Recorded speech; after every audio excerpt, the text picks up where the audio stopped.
Amy here on Midday Motivation. So today we're going to talk about listening. Did you hear what I said? I said we're going to talk about listening. So what type of listener are you?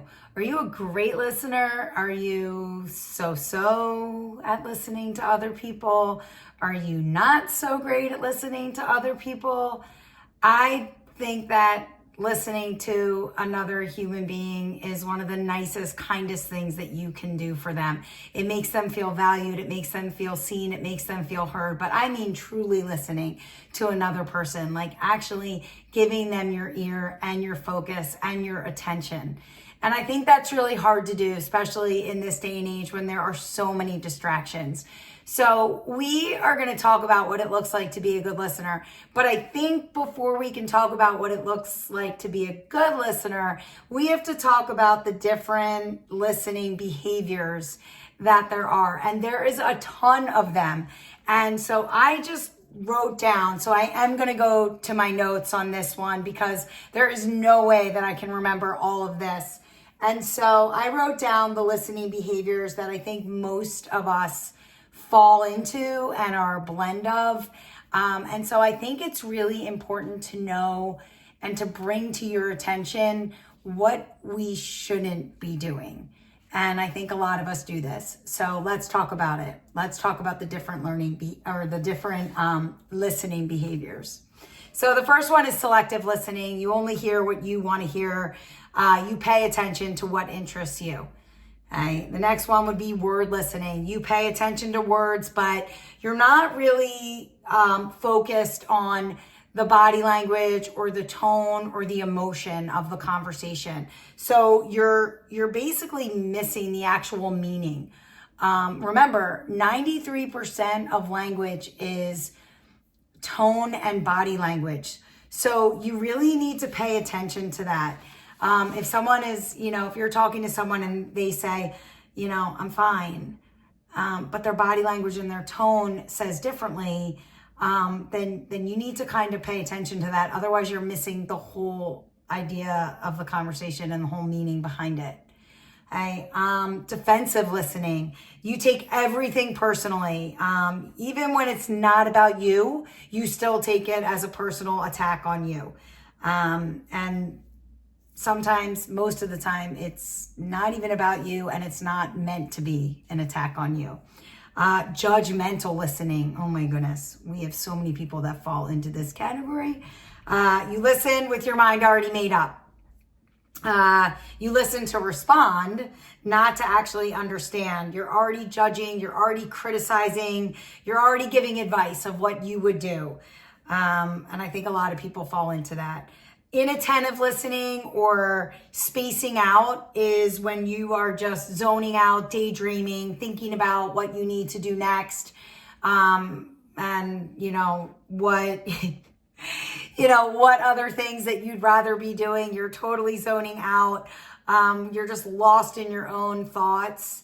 And so you're definitely not listening at all. Self-centered listening, you see everything from your perspective, your own point of view, and you make it all about you. It's all about one-upping the other person.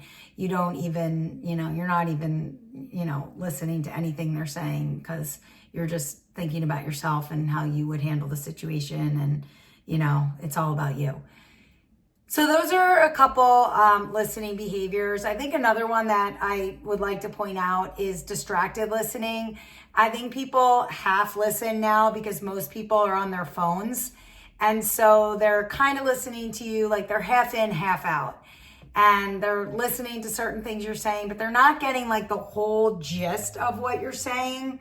And I think that is, that could be really, really hard on a person because you're trying to express yourself and you can totally tell that the person is half listening to you because they're so distracted. And they might just give like a couple nods or a couple yes, but they're totally not listening to anything that you're saying. And so this is the type of listener that we want to be. We want to be genuine or authentic listeners. And you really, truly want to listen to what another person is saying. You truly care about what they're saying. You want to understand where they are coming from. It's about empathy. It's about presence. And it's about intention, right? And I think when you go into conversations, you need to remind yourself, like, what is the intention of this conversation? Sometimes when I'm talking to people, I might ask the question of, how would you like to be listened to?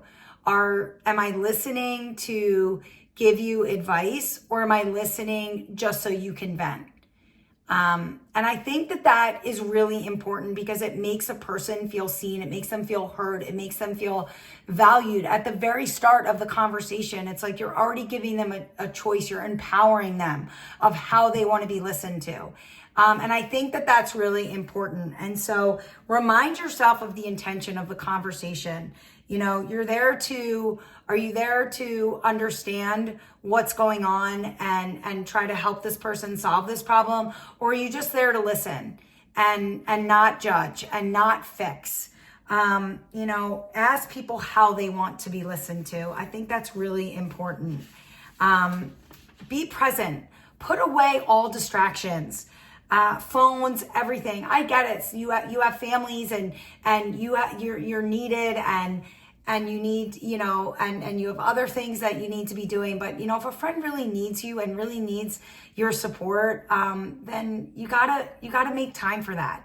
And you gotta put away the distractions to the best of your ability, right? I get it. We all have aging parents and we have things going on, but like, to the best of your ability, put away the distractions. The work emails and all the other stuff can wait. Like, make eye contact and focus on what they're saying, not how you're going to respond to them. Focus on their words, focus on their tone, focus on their body language. Lean in a little, let them know you care. The other thing that you can do is, and this is really powerful, let them finish. People are so quick to interrupt. They're so quick to interrupt you and tell you how they feel about it and what they would do.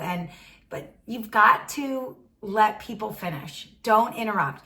It's kind of like the 1 to 2 second rule. Like, there's a gap. Like, think about that. I'm going to wait 1 to 2 seconds. When they're finished talking, I'm going to wait this 1 to 2 seconds, because I want to show them that I'm reflecting on what they said. I'm processing what they said. I'm taking a moment to kind of get my thoughts together to respond to them. Another thing that you can do to help people feel seen and heard is reflect. Like, repeat back the key things that they said. Like, make them feel that you were listening to them. Show them that you were listening to them. And again, that's all about making them feel seen and heard, and then along with that is validate their feelings. You don't have to agree with what they're saying, right? You can completely disagree with it, but acknowledge that it's their feelings and their experience. Okay, so validate them for that. Like, validate their feelings. Listen for emotions. This is what we were talking about with paying attention to body language and tone. Sometimes it's what's not being said that you really need to kind of pick up on. So, focus on that, and then ask gentle questions if you're thinking that you're not getting the whole story there and you're seeing that there's more to it. Ask those gentle questions. It's not probe, right? It's not make people tell you things before they're ready to tell you. It's asking gentle questions. Okay. And remember, people are not problems to be solved or fixed, right? And you can't fix everyone, and you can't fix everything. And sometimes people just want to be listened to. They just want to vent, and they just want to talk, and they just want to know that you're there to support them. They don't want to be coached or corrected. So just let them, they just want to be heard. Ultimately, I do believe that people know what they need to do, right? They know the next steps. They just need a little help getting there. They need to talk it out. They need to process. They need to vent. They need to talk to a trusted person or a trusted, friend, and that actually cares and will listen and make them feel seen and heard and valued. And so they ultimately know what they need to do. But sometimes they just need to talk it out and talk through it. And then the other thing that, that you can do is follow up. After you, have a conversation with someone, show that you care, show that you were listening, and just follow up with them, not just in the moment, but after, like later that day or later that night or the next day, follow up with them so they know that you care about them and, they feel heard and valued and listened to. And be honest. I think people appreciate it when you're honest. You don't have to say the perfect thing. Sometimes there is no perfect thing to say, and you're not going to have all the solutions, and you're not going to be able to fix things. And so I think it's okay to say that and just say, look, I'm here for you, and I love you, and I'm with you all the way, but I just don't know what to say right now. I don't know. I'm glad you told me, but I don't know what to say. But I'm here for you, and I love you. And I think that honesty goes a long way because you're showing up, and people just want you to show up.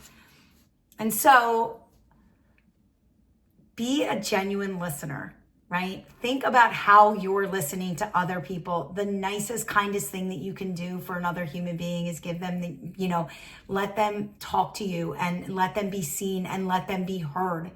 And think about those other listening styles. And if you do that, let's try to correct that a little bit and try to be more of a genuine listener. All right. I'll see you tomorrow for a little bit more midday. I hope you listened to some of the things that I had to say today. See you tomorrow.